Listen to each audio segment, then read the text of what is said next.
calangaara guud ka sugnee kunidaysu taagneen kuneba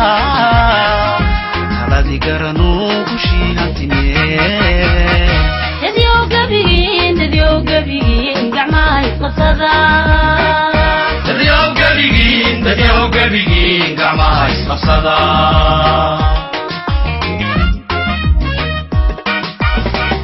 markaan calangaara guud ka sugnee kunidaysu taagneen kuneba taladi garanuu gushii hantinee dadyow gabigiin gacmaha isqabsada dadyow gabigiin gacmaha isqabsada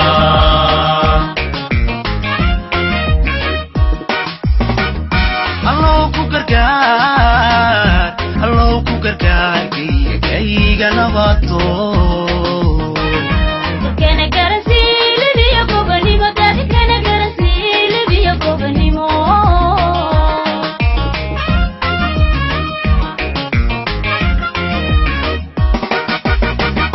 allow ku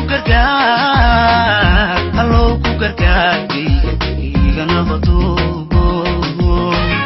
dadkana garasiilibiyo gobanimo dadkana garasiilibiyo gobanimo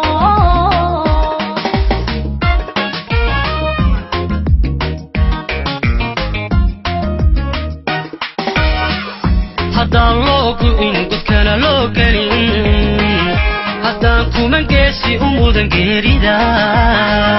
haddaan gobanimo guntiga loo xidhaa miyaan guralayn midhaha soo go'ay miyaan guralayn midhaha soo go'ay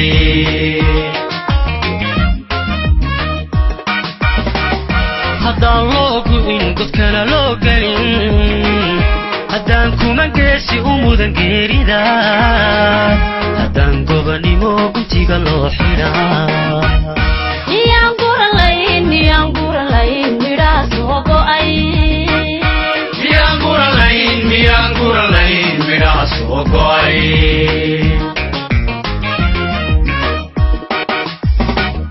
allow ku gargaar gayga nabato dadkana garasiilibiyo gobanimo dadkana garasiilibiyo gobanimo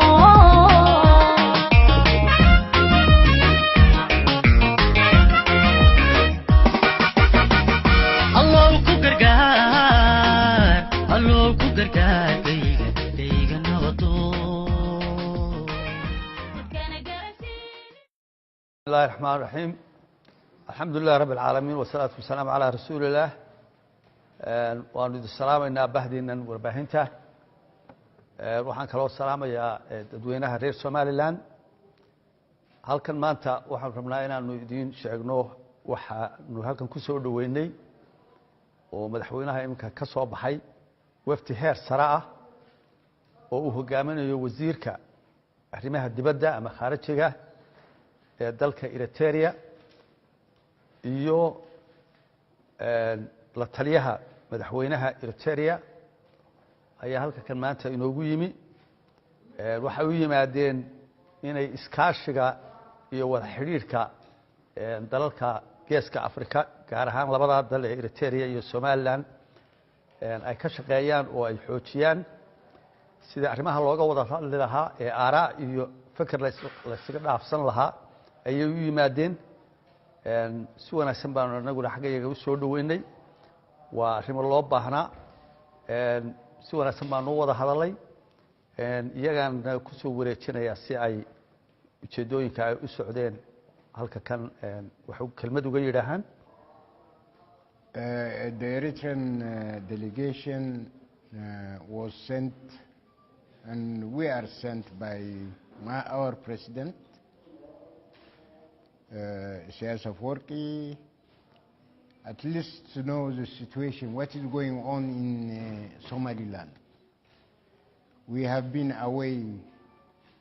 from the situations in the Horn of Africa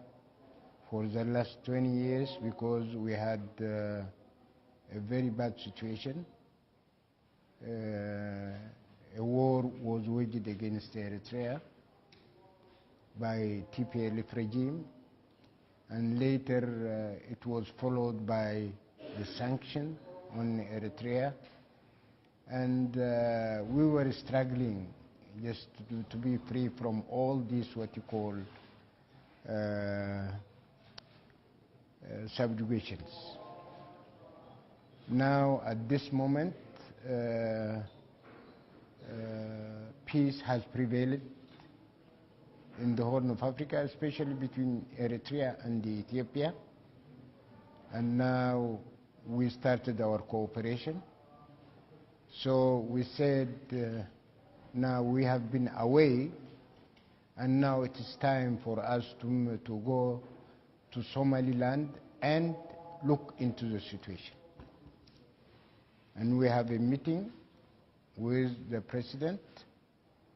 and we heard his briefing, very interesting, very important. And also we tried also to say that we want to know the situation. So he explained all the political, the social, and the economic situation of the country. And now we will go back, convey what you call the situations prevailing in Somaliland to my president, and we will see. This will not be the last what you call meeting or the last what you call visit. It will be second, third, to continue. Therefore, thank you very much, and we are very hopeful that we will come back again